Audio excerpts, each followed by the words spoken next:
Despierta España, que no te engañen.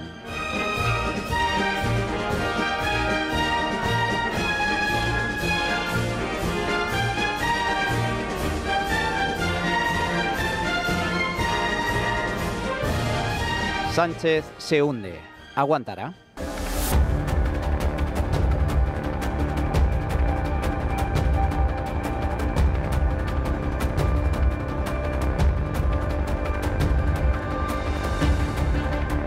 Sánchez no dimite. ¿Acaso esperaban otra cosa? Sí, es cierto, el último informe de la UCO es una bomba nuclear que ha impactado de lleno en las entrañas del Partido Socialista, y prueba de ello es que por el momento ya se ha llevado por delante a Santos Cerdán como secretario de organización del PSOE y al número 2 de los socialistas en Navarra. Y los que quedan, ya que esto todo apunta a que acaba de empezar. Pero Sánchez no dimite, ni dimitirá, porque sencillamente no puede dimitir. En primer lugar, porque es contrario a su naturaleza narcisista. Sánchez vive por y para el poder. Tenemos por presidente a una persona que concibe el poder político como un fin en sí mismo. El poder por el poder, sin más, a imagen y semejanza de cualquier tirano o autócrata. Y en segundo lugar, porque, dado el horizonte judicial que se avecina, no hay mayor protección que la presidencia del gobierno, cuyo aforamiento goza de un blindaje aún mayor si cabe, dado que el Congreso, llegado el caso, podría denegar al Tribunal Supremo la autorización pertinente para poder investigar a Sánchez. Así pues, partamos de esta premisa. Sánchez no va a dimitir. Pero una cosa es dimitir de forma voluntaria, por tu propio pie, y otra muy diferente, que te dimitan, es decir, que te obliguen a ello y por tanto no te quede más remedio que dejar la poltrona. Esta es, precisamente, la fase que se abre ahora. Y es que Sánchez no depende solo de Sánchez, sino de sus socios y desde luego también de sus aliados y apoyos a nivel interno, dentro del Partido Socialista, donde el reguero de cadáveres y enemigos que ha dejado tras de sí no es pequeño. Además, aún queda lo peor por salir, ya que las grabaciones de Koldo a Cerdán apuntan a una posible financiación ilegal del PSOE, al tiempo que la UCO prepara 4 nuevos informes sobre la presidenta del Congreso, Francina Armengol, el ministro Ángel Víctor Torres, el patrimonio de Cerdán y el rescate público de Air Europa. Y todo ello sin contar que, puestos a grabar, Koldo también grabó a la mujer del presidente, Begoña Gómez, mientras que Ábalos hacía lo propio con el mismísimo Pedro Sánchez. Tic-tac, tic-tac. ¿Significa esto que Pedro tiene los días contados? Veamos.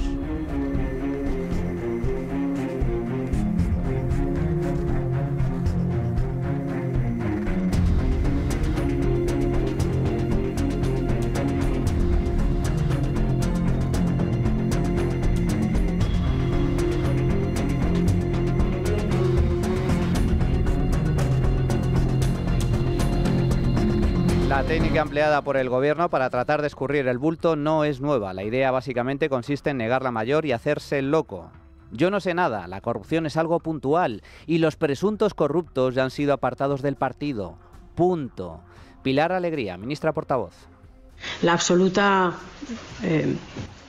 indignación que nos ha provocado conocer este caso que afecta concretamente y muy claramente a ese, si me permiten, a ese triángulo tóxico del señor Ábalos, del señor Cerdán y de Koldo García.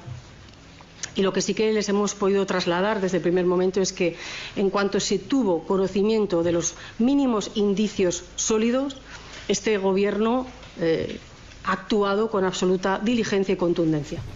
Vale, pues va a ser que no, porque Sánchez era conocedor de los trapos sucios de Koldo y Ábalos desde hacía tiempo.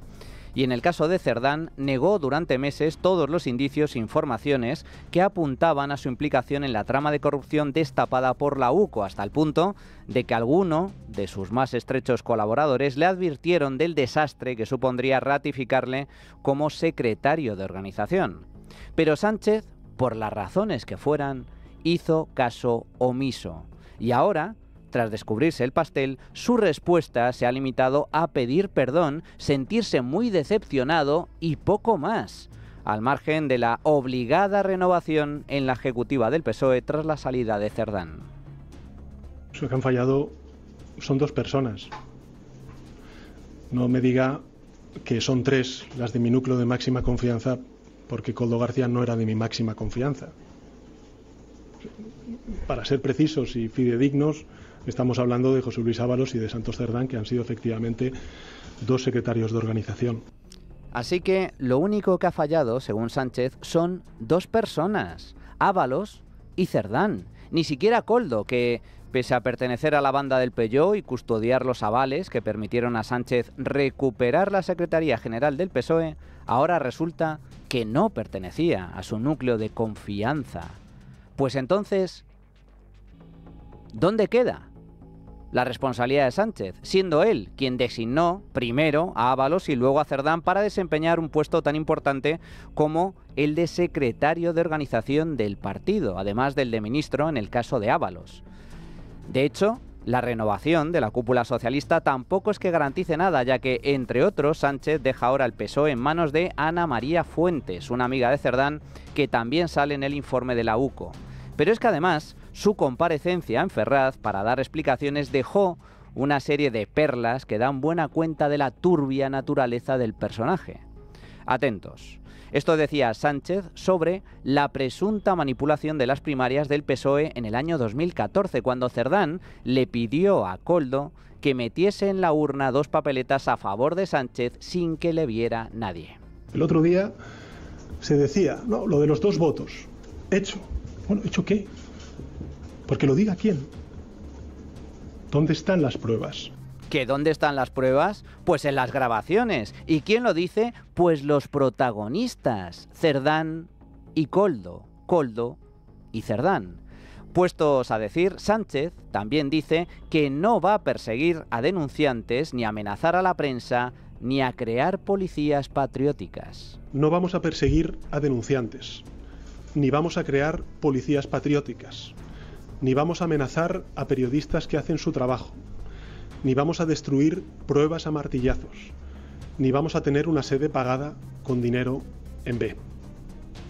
Nosotros vamos a dar la cara, vamos a actuar con contundencia, porque evidentemente no somos perfectos, nadie lo es, pero somos intransigentes cuando la corrupción nos afecta. Ajá. Bueno, pues que le pregunten a Víctor de Aldama, que ha denunciado amenazas de muerte, o a la prensa libre, a la que insulta día sí y día también, o a los jueces, cuya independencia está en juego, o a las cloacas del PSOE y su guerra sucia contra la UCO para tapar los escándalos de corrupción que asedian al partido.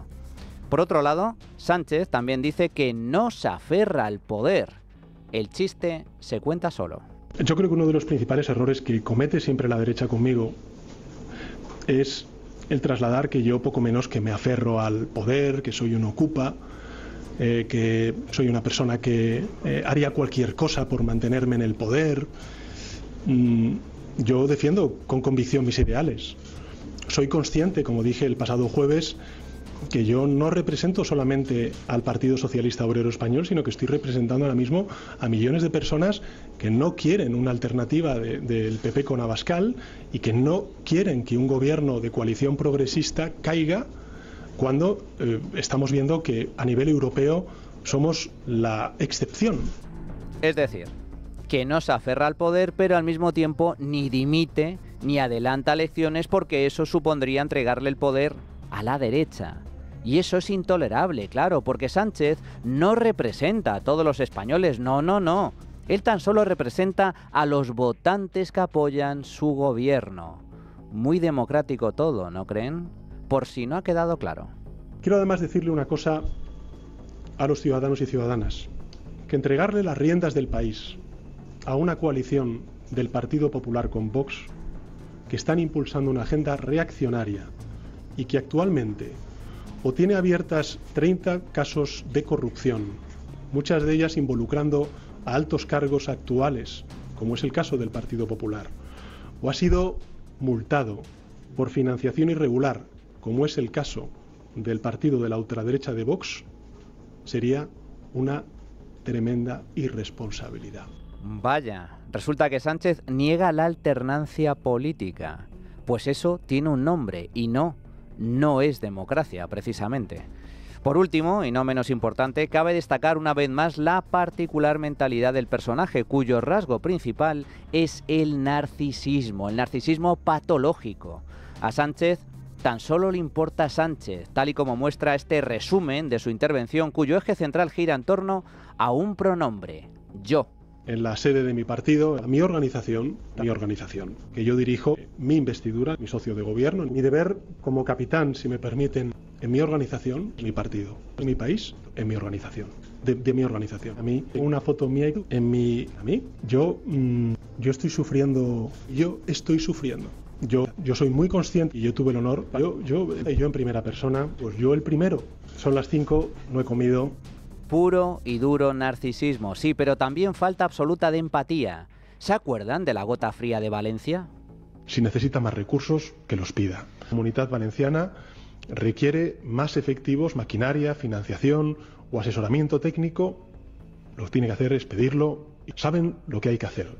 Y si no tienen recursos suficientes para hacerlo, que los pidan.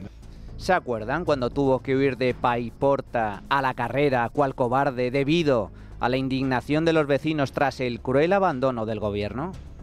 De otros grupos ultras perfectamente organizados que iban a tratar de hacer el mayor daño posible a las autoridades que estábamos allí presentes. Yo estoy bien. Pues ahora tenemos un nuevo hit, una nueva frase para la historia de indignación y desvergüenza que dejará en herencia a Sánchez. Bueno, son las 5, no he comido. Así acabó su intervención el pasado lunes y así la recordó Isabel Díaz Ayuso, presidenta de la Comunidad de Madrid, esta misma semana. Muy buenas tardes, es la 1 del mediodía, no he comido.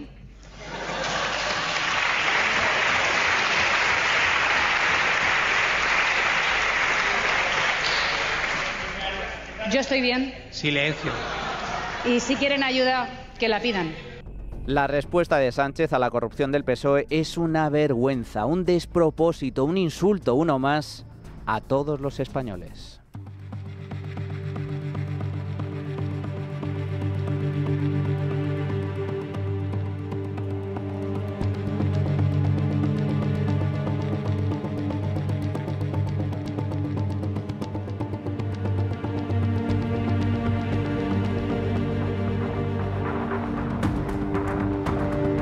Sánchez se ríe de los españoles, les escupe en la cara y lo triste es que pese a ello muchos de sus votantes le siguen aplaudiendo.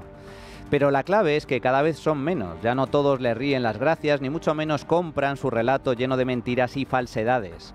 Dentro del PSOE se agudiza la fractura y ya no son pocas las voces que exigen su dimisión o al menos un adelanto electoral para evitar que el presidente se lleve por delante al partido. Sin embargo, lo más determinante es la distancia que han empezado a adoptar algunos de sus socios a sabiendas de que Sánchez empieza a oler a cadáver político, a la espera de los nuevos indicios y grabaciones que investiga la UCO. Gabriel Rufián, portavoz de Esquerra.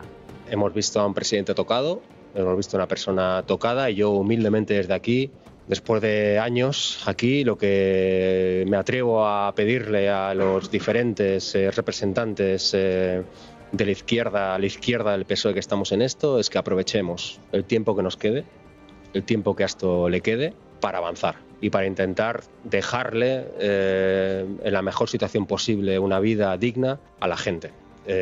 No sé cuánto tiempo queda, no lo sé, no sé lo que va a pasar. Creo que nadie lo sabe más allá de quien lo está publicando y creo que tenemos que aprovechar el tiempo. Los suyos lo empiezan a dar por amortizado y, aunque Sánchez está dispuesto a aguantar hasta el final, cueste lo que cueste, lo cierto es que no depende de él, dado que no tiene mayoría absoluta. La soledad de Sánchez en la Moncloa recuerda mucho a las últimas horas de Hitler en su búnker, rodeado de sus más fieles y dando órdenes a ejércitos que ya no existían. La política es una máquina de picar carne, no hay piedad.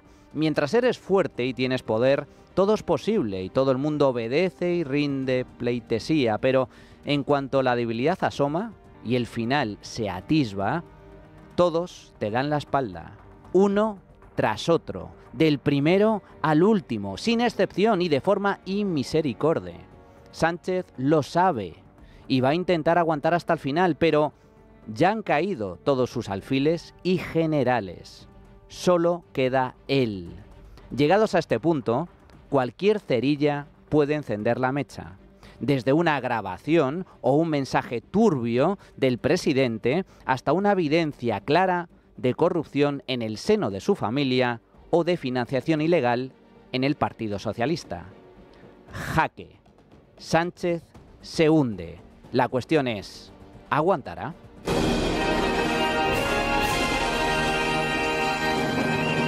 La trinchera de llamas. Es Radio.